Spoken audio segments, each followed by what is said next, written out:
Assalamualaikum everyone. Welcome to SDMAS English Boys English Medium Primary School. Standard 5th subject EVS topic shelter high. So we have completed our part 1 of this video and chapter. Now we'll start our part 2. Okay. सो हमने पढ़ा था कि वो अपना loner लेके means उसकी bike लेके लेह लद्दाख में गया घूमने के लिए या वहाँ पे एडवेंचर के लिए. ओके नाउ उसके आगे वो क्या करता है, accommodation on top of the world. Okay तो अकोमोडेशन मीन्स रहने की जगह. ठीक है, तो वो जो है बेटा वर्ल्ड की ऊपर की जगह है, टॉप की जगह है, तो वहाँ पे कैसे रहते हैं तो वो बता रहा है यहाँ पे. It was the time to climb the great heights. Loner had a tough time as the roads were zigzagging along narrow and rocky. At many places there were no roads at all. तो अब वो कहाँ जा रहा है, ऊपर की height में, ग्रेट हाइट्स मतलब बहुत ऊंची हाइट में जा रहा था. Okay, loner had a tough time as the roads were zigzagging. तो जो रोड्स थे वो जिगजैग वाले मतलब खड्डे ऊंचे नीचे जैसे थे. ठीक है, कहीं पे खड्डा है, कहीं पे रॉकी है और कहीं पे तो रोड्स ही नहीं थे बराबर से बने हुए. I was passing by the rocky plains of Changtang. This place is almost 5,000 meters above the sea level. It was so high that it was difficult to breathe there. I had a headache and felt weak. Then I slowly got used to breathing in such air. For many days, we kept wandering in this area with not a single human being inside. There were no petrol pumps or no mechanics, only clear blue sky and many beautiful lakes around. Okay, सब वो कहाँ से जा रहा था, एक planes है, planes मतलब ऊंची जगह. ठीक है, छकतांग नाम का एक प्लेन्स है, वहाँ से वो जा रहा था. This place is almost 5,000 metres above the sea. Okay, तो दरिया से वो 5,000 मीटर ऊंचाई पर है. It was so high that it was difficult to breathe there. वो इतनी ऊंची थी कि वहाँ पे ब्रीथ लेना मीन्स सांस लेना भी बहुत तकलीफ दे था. I had a headache and a felt weak. और उससे हेडेक हो गई और वहाँ पे वो थोड़ा कमज़ोर हो गया. Then I slowly got used to breathing in such air. और उसके बाद वो धीरे धीरे उस एयर के साथ यूज टू हो गया. For many days we kept wandering in this area with not a single human being inside. अब वहाँ पे ऐसी जगह पे वो घूम रहा था, वहाँ पे एक भी ह्यूमंस नहीं था, कोई भी पर्सन नहीं था. There were no petrol pumps, और कोई पेट्रोल पम्प भी नहीं, no mechanics, only clear blue sky and beautiful lakes around. वहाँ पे सिर्फ और सिर्फ ऊपर स्काई था और आजू बाजू में लेक्स थे. Okay, many days and nights passed. Lona and I kept moving ahead. Suddenly, one morning, I saw flat grassy land in front of me. Many sheep and goats were grazing there. Far in the distance, I saw some tents. I wondered who lived there and what were they doing in such far off place. Okay, सब बहुत रात और बहुत दिन गुजर गए और loner वो क्या कर रहे थे, पास होते जा रहे थे, आगे बढ़ते जा रहे थे. Suddenly one morning I saw flat grassy land in front of me. अब क्या है, अचानक से उसने एक ग्रास वाली एक हरी भरी जगह देखी. Okay, many sheep in goats were grazing there. Graze मतलब खा रहे थे वहाँ पे अपना चारा. तो शीप और गोट्स वहाँ पे खा रहे थे, वो बहुत दूर थे. वहाँ से उसने दूर से क्या है टेंट्स भी देखे और वो खुद सोचने लगा कि यहाँ पे कौन रहता है और इतनी ऊंची प्लेस पे यहाँ पर लोग क्या कर रहे हैं. ओके नाउ सी, ऐसी वहाँ पे जगह थी. Now the Changpa. There I met Namgyal and came to know about Changpa, which is a tribe living on the mountains. There were only 5,000 people in Changpa tribe. The Changpas are always nomadic with their sheep and goats. Okay, तो नामग्याल करके एक person होगा, उससे वो मिला तो उससे वो चंगपा लोगों के बारे में पता चला है. वो एक ट्राइब थी. ट्राइब मतलब उनका एक क्या है बच्चों, ग्रुप था, वो लोग वहाँ पे रहते थे. There were only about 5,000 people in Changpa tribe. Okay, और उनके ग्रुप में 5,000 पीपल थे. The Changpas are always nomadic with their sheep and goats. तो वो लोग नोमेडिक पीपल थे. नोमेडिक मीन्स कभी भी एक जगह पे रुकते नहीं थे, अपनी गोट्स और शीप को लेके इधर से उधर कहीं ना कहीं जाते रहते थे. ओके, नोमेडिक मीन्स के एक जगह पे रुकना नहीं बल्कि एक जगह से दूसरी जगह क्या करना, ट्रैवल करते रहना. नाउ आगे देखते हैं हम. From they get milk, meat, leather for making tents, and wool for sweater and coats. Their sheep and goats are their only treasure. If a family has more animals, it is considered more rich and important. अब वो जो goats और जो बकरियां थी, ठीक है, और जो शीप थी उससे वो लोग मिल्क लेते थे, मीट और लेदर फॉर मेकिंग टेंट्स, और उन्हीं के चमड़ों से वो क्या करते थे, टेंट्स बनाते थे, वूल फॉर स्वेटर्स, और उनके वूल से स्वेटर और कोट्स बनाते थे। Their sheep and goats are their only treasure, अब उनका खजाना शीप और उनकी गोट्स ही थी। अगर किसी फैमिली के पास बहुत ज़्यादा गोट्स और क्या है शीप होती थी तो वो बहुत ज़्यादा इंपॉर्टेंट और रिच कहलाते थे। From this special goats they got the world famous pashmina wool. The Changpa takes their goats for grazing at higher and colder places. Okay, so यही गोट्स के बेटा वो वूल से जो होता है, ओके, उसी से ही उनके बालों से ही या फिर उनकी चमड़ी से ही ये क्या है हमारे यहाँ पे पाशमीना वूल बनता है। और चंगपा लोग जो होते हैं वो अपनी गोट्स जो है हायर और कोल्डर, जहाँ पे ठंडी जगह होती है वहीं पे ले जाकर उसे चराते हैं। The higher and cooler the place the longer and smoother the hair of these goats. This is why Changpas prefer to live in higher altitudes even after enduring so many hardships. This is their life and their lifestyle. Okay, तो जितनी ऊंची जगह पे goats को ले जाके चराओगे उतना ही क्या होगा, अच्छा रहेगा, उनके बाल उतने ही मुलायम हो गए। इसीलिए चंगपास जो थे वो इतनी सारी हार्डशिप मतलब इतनी सारी ठंडी में भी वो ऊंची जगहों पर ही रहते थे और यही उनकी ज़िंदगी थी और ऐसे ही वो लोग जीते थे। I used to carry a little of my belongings on my motorcycle but the Changpas carry everything that they own on their horses and yaks. It takes them only 2.5 hours to pack everything and move ahead. In a short time they put up their tents at the chosen place. Their belonging things and their homes are ready. तो वो क्या है, जब वो वहाँ से निकला था अपने घर से तो उसने क्या किया था, अपने अपने लोनर पे बहुत सारी चीज़ें रखी, लेकिन चंगपास जो थे अपनी जो भी चीज़ें अपने हॉर्सेस और याक्स पे रखते थे। ओके, और उन्हें सिर्फ 2.5 hours ही लगते थे सब कुछ पैक करने में और वहाँ से चले जाने में, और फिर वो कहीं पे जगह चूज़ करके अपने वहाँ पर रहना शुरू कर देते थे। ओके, और वो एक जगह पर कभी भी ठहरते नहीं थे। Okay, now see, you are most welcome into our home, said Namgyal as he led me to the big cone-shaped tent. They call that tent Rebo. Yak hair is woven to make strips which are stitched together.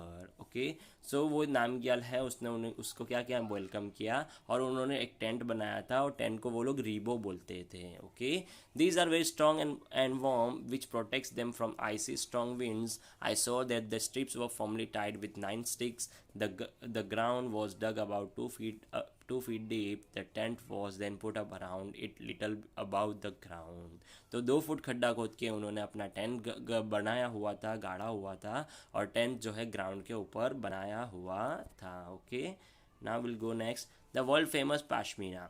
It is believed that a pashmina shawl provides warmth of as 6 sweaters. It is very thin yet warm. The goats from which the smoothest pashmina wool is collected are found at a very high altitudes of 5,000 meters. In winter, the temperature here drops up to below 0 degrees Celsius to minus 40 degrees Celsius.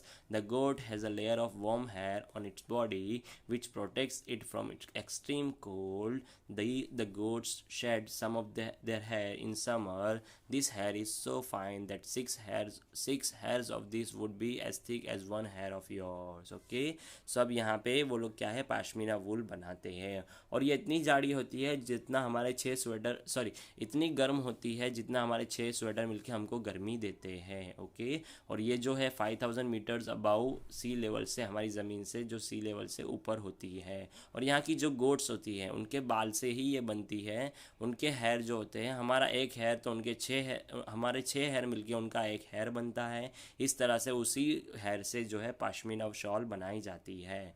The fine hair can not be woven on machine and so weavers of Kashmir make this shawls by hand. This is a lengthy and difficult process. After almost 250 hours of weaving, one plain pashmina shawl is made. Imagine how long it would take to make a shawl with embroidery. Okay, so ये hair जो है बेटा वो machine में डालकर pashmina shawl नहीं बना सकती, इसीलिए जो है कश्मीर के जो वीवर्स है, जो वूल बनाने वाले या उसे स्वेटर्स वगैरह बनाने वाले हैं, उन्हें वीवर्स बोला जाता है। तो वो लोग क्या करते थे, अपने हाथों से ही बनाते थे। ओके, सो इस तरह से पाशमीना शॉल बनाई जाती है। Now as we stepped into the tent I realise that I could stand up straight in the tent. It is not like my tent. तो हमने पहले ही देखा कि उसका टेंट जो था वो सिर्फ सो सकता था, उतनी ही जगह थी, लेकिन वो जब रीबो में गया मीन्स उन लोगों के टेंट में गया तो खड़ा हो सकता था। I also saw that the rebo was as big as a room of my flat in Mumbai. तो रीबो इतना बड़ा बनाया गया था कि जितना उसका रूम मुंबई में है. It was held up to it was held up by two wooden poles in the middle, और क्या है, बीच में दो बाम्बू लगाकर उसे क्या है खड़ा किया गया था. There was an opening to let out the smoke of the chulha. Namgyal told that the design of this tent is more than 1,000 years old. The tent protects the Changpas from extreme cold. तो नामग्याल ने बताया कि ये जो टेंट है इसकी design जो है हज़ारों साल पुरानी है, और जो ये हमें टेंट जो है ठंडी से बचाता है. How cold must it be in winter. The temperature drops much lower than zero. The wind blows at 70 km/h. Imagine if you were in a bus which was going at it this speed, how far from your house would you reach in 1 hour. Okay, there was a place to keep sheep and goats near the rebo. Changpas call it lekha. Okay, so वहाँ पे बहुत ज़्यादा कभी कभी तो ठंडी होती थी, टेम्परेचर बहुत मरतबा क्या होता था 0 डिग्री के नीचे गिर जाता था, और लोग जो विंड जो होती है, जो हवा होती है 70 km/h की स्पीड में चलती थी. ओके, और उनकी प्लेस जो होती है बेटा गोट्स वगैरह रखने की, वो रिबो के बाहर ही होती थी, और वहाँ पे उस प्लेस को वो लोग लेखा बोला करते हैं. Okay, now towards sorry.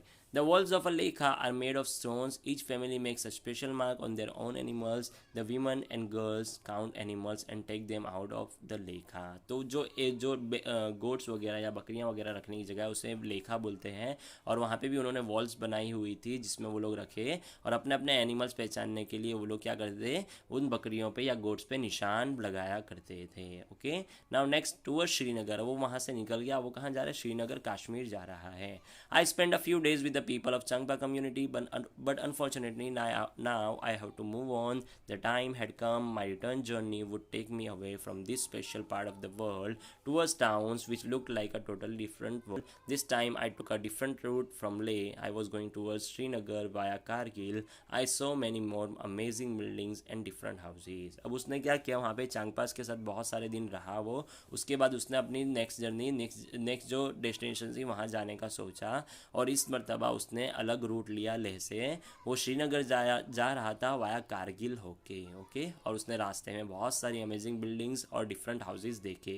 I stayed in Srinagar for few days. I was amazed by the houses there. They won my heart. Some houses were on the mountains while on some on water. I took many photographs of these. See my photo album. Okay, तो अब उसने photo album ली है, वहाँ पे बहुत सारे photos उसने खींचे थे, और वहाँ पे बहुत अच्छे अच्छे हाउसेस दिए गए थे. ओके, सो यहाँ पे देखो दिया गया है. Tourists who come to Srinagar prefer to stay in houseboats. Houseboats can be as long as 80 feet and around 8 to 9 feet wide. The houseboats में भी क्या है, लोग रहते हैं. Okay. Now next is many families in Srinagar live in Donga. These boats can be seen in Dal Lake and Jhelum River. From inside, the Donga is just like a house with different rooms. Okay. तो लोग पानी पर भी रहते हैं, वहाँ पे boats बना के उसी के अंदर घर बना के अच्छे से लकड़े से वो लोग वहीं पे अंदर ही रहते हैं. Okay. Now, beautiful carving on wood can be seen on the ceilings of the houseboats and some big houses. The designs is called खत्म बैंड. ओके, सो मीन्स वहाँ पे बहुत सारी डिज़ाइंस बनाई गई थी उस वॉल के अंदर, उस घर के अंदर भी, उसे ख़त्म बैंड भी बोला जाता है. Okay, in villages of Kashmir houses are made from cut stones and kept one on top of the other and coated with mud. Wood is also used in it. The houses have sloping roofs. So उनके जो houses है बेटा, उनके यहाँ पे भी छपरे वगैरह होते हैं, स्लोपिंग रूफ्स होते हैं, और वो लोग क्या है पत्थरों से अपने हाउसेज बनाते हैं और मड से उसको कवर कर लेते हैं. Some old houses have a special type of window which comes out of the wall. This is called a dab. It has beautiful wood designs. It is wonderful. It is wonderful to sit here and enjoy the view. को कुछ houses में ऐसी बारियाँ की Windows भी निकली हुई है जिसमें लोग बैठते हैं और वहाँ पे बैठने में बहुत अच्छा लगता है. The old houses here were made of stone, bricks and wood. The doors and windows have beautiful arches. मेहराब. ओके, और यहाँ पे जो पुराने घर है वो बहुत ही ज़्यादा अच्छे हैं, और वो घर जो है स्टोन मीन्स पत्थर, और जो है ब्रिक्स से मतलब कि ईंटों से बने हुए हैं. ओके, नेक्स्ट बेटा. When I started my journey, I had not imagined this in a single state. I would find so many different kinds of houses and lifestyle. I had a wonderful experience of living on the mountains in Leh and on water in Srinagar. I saw how both types of houses adapted according to the different climate. To the climate of its area. Okay, so उसे पता नहीं था कि वो इतना सारा enjoy करेगा। उसने लेह में भी बहुत सारी जगह देखी, कश्मीर में भी वो पानी के ऊपर रहा घर के अंदर।